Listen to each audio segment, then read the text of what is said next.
betejë jonë e parë dhe e rëndësishme është betejë me veten tonë. Çka nuk kupton ta luftosh veten tonë?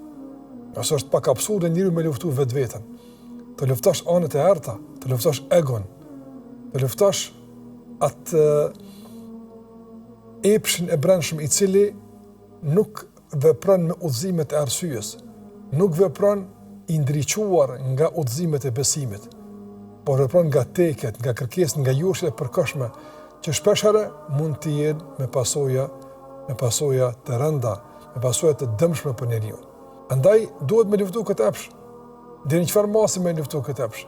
Jo për me shkatërru, jo për me eliminu, por për me fuet nën kontroll, për me fuet nën sundimin e zemrës, atje ku është besimi, atje ku është arsyeja dhe logjika e njeriu.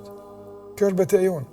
Do të ta përdorim epshin, por sipas vlerave që besojmë në to, sipas udhëzimeve që kemi besuar në to.